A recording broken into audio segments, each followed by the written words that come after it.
Le point sur l'actualité, mesdames et messieurs, bienvenue dans votre bulletin d'information sur Mondico Télévision. Ouvrons cette édition par la sécurité. Tous les groupes armés opérant à l'est de la République démocratique du Congo doivent résolument s'engager dans le processus politique de dialogue de Nairobi facilité par le Kenya. Telle est la recommandation principale de l'envoyé spécial du secrétaire général des Nations Unies dans les Grands Lacs, M. Wang Xia, qui a échangé le mercredi 12 octobre 2022 avec le Premier ministre Jean-Michel Sama Lukonde. Au sortir de l'audience avec le chef du gouvernement, l'envoyé spécial s'est exprimé en ces termes.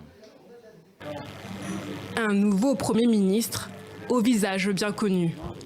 Saleh Kebzabo a été durant ces 2 dernières décennies l'un des plus farouches opposants à l'ancien président Idriss Déby. L'homme de 75 ans a un CV bien rempli. Après une enfance au Cameroun, il se rend à Paris pour étudier le journalisme. Il commence sa carrière à l'agence tchadienne de presse avant de devenir correspondant à Dakar, puis à Yaoundé pendant 5 ans. Mais c'est en 1992 qu'il entame sa carrière politique au Tchad en créant l'UNDR, le principal parti d'opposition qu'il dirigera pendant plus de 20 ans. Député, il entre au gouvernement comme ministre à plusieurs reprises lorsque son parti signe un accord avec celui du président Idriss Déby. Il finira par claquer la porte en 1996. Pendant plus de 15 ans, il s'oppose à Idriss Déby qui dirigea le pays pendant 3 décennies. 4 fois candidat à la présidentielle, il appelle en 2021 à des élections démocratiques. Le peuple veut retrouver sa liberté, sa dignité, son indépendance, sa faculté d'aller à une élection pour choisir le président de son choix et non pas celui qu'on lui impose. Mais l'an dernier, après la mort soudaine d'Idriss Déby, tué au front par des rebelles, l'armée place son fils à la tête du pays. Mahamat Déby nomme alors Saleh Kebzabo, vice-président du comité d'organisation du dialogue national, chargé d'accompagner le processus de transition de 18 mois qui doit mener à la tenue d'élections libres et démocratiques. Une démarche critiquée par une grande partie de l'opposition et par les principaux mouvements rebelles. Ces derniers reprochent à Saleh Kebzabo d'avoir prolongé de 2 ans la transition, contrairement à un engagement pris devant la communauté internationale.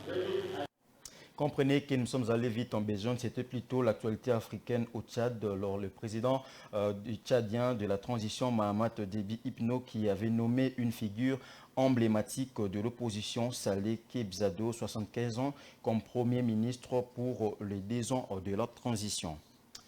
Tous les groupes armés opérant à l'est de la République démocratique du Congo doivent résolument s'engager dans le processus politique des dialogues de Nairobi facilité par le Kenya. Telle est la recommandation principale de l'envoyé spécial du secrétaire général des Nations Unies dans les Grands Lacs, M.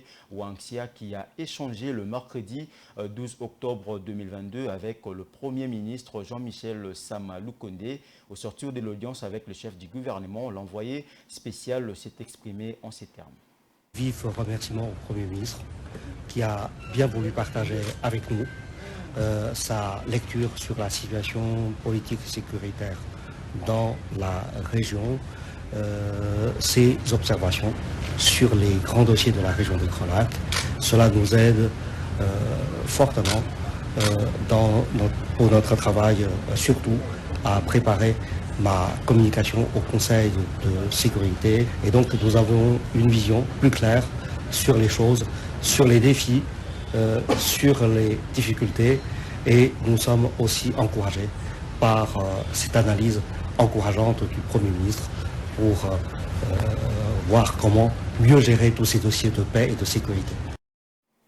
Poursuivons ce bulletin d'information. C'est ce jeudi 13 octobre que s'est déroulée au camp Kokolo, la cérémonie de passation des commandements au sein de l'armée entre le chef d'état-major général entrant des FARDC, le lieutenant général Christian Chiwewe, et les sortants Célestin Mbala, au terme de cette cérémonie présidée par le président de la République, Félix Tshisekedi, en présence de plusieurs autres autorités du pays, dont le Premier ministre Jean-Michel Sama Lukonde. Images et commentaires.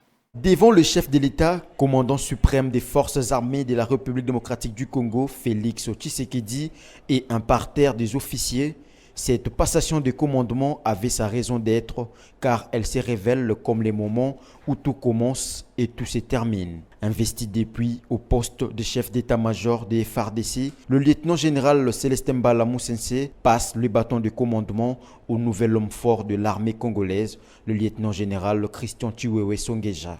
Dans son discours, le chef d'état-major sortant, le lieutenant-général Célestin Mbala, a remercié en lingala les vaillants militaires de FARDC.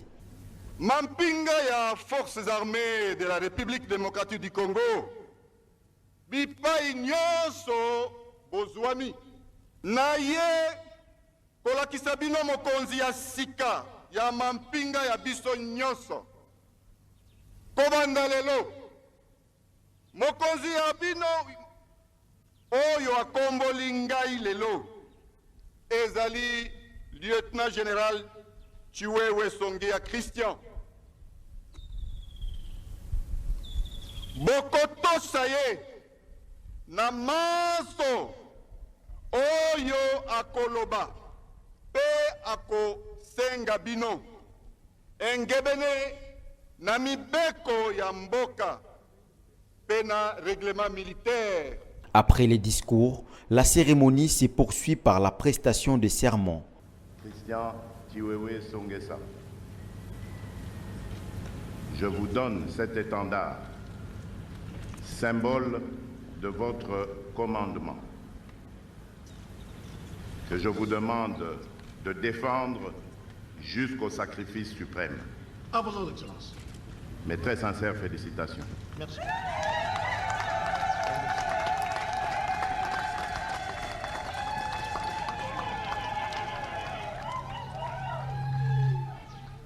La prestation des serments s'est suivie d'un défilé militaire, symbole des prises d'armes, afin d'exhiber la force militaire apparente d'une nation. Le nouveau chef d'état-major retrouve sur sa table des dossiers sécuritaires d'une importance capitale, notamment l'occupation de Bunagana par les rebelles du M23 et la tension entre Kinshasa et Kigali, pour ne citer que cela. À noter que le mercredi 12 octobre, le nouveau chef d'état-major avait pris officiellement ses fonctions à l'issue de la cérémonie des remises et reprises avec son prédécesseur.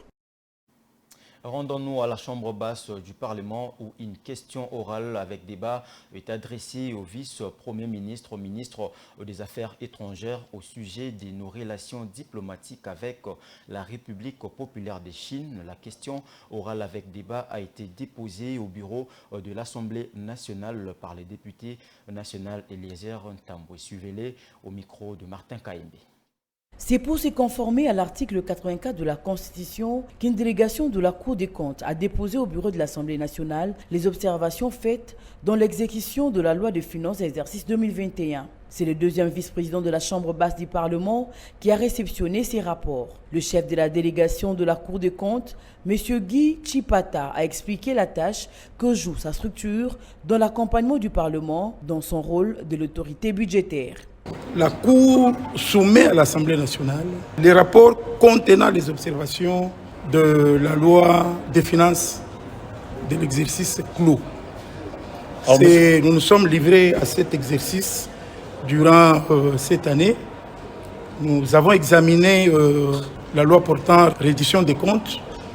La Cour a fait des observations qui sont contenues dans les rapports que nous sommes venus déposer à ce jour à l'Assemblée nationale.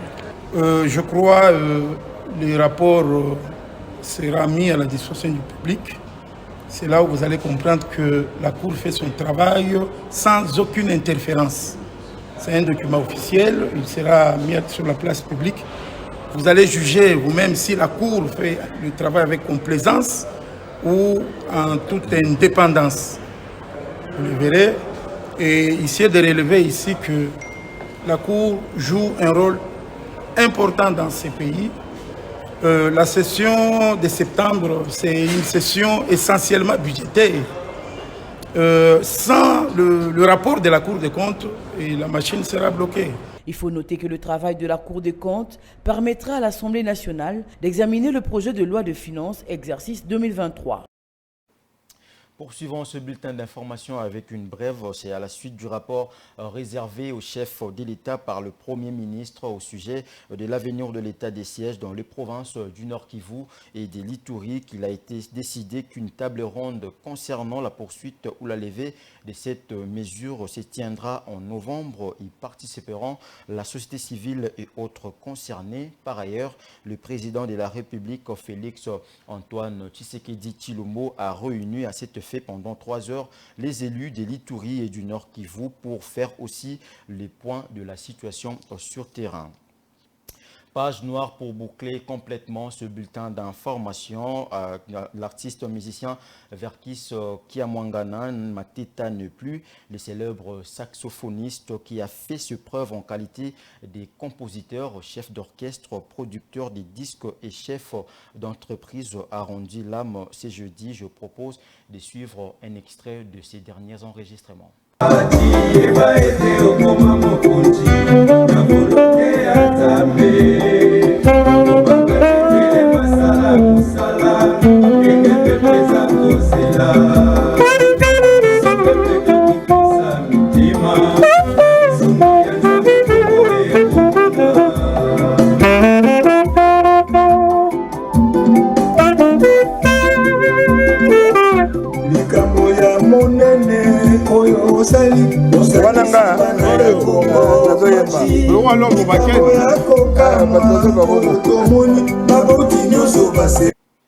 C'est par cette page noire que se referme ce bulletin d'information. Mesdames et messieurs, merci de votre attention soutenue. Bonne suite des programmes sur Mondico Télévision.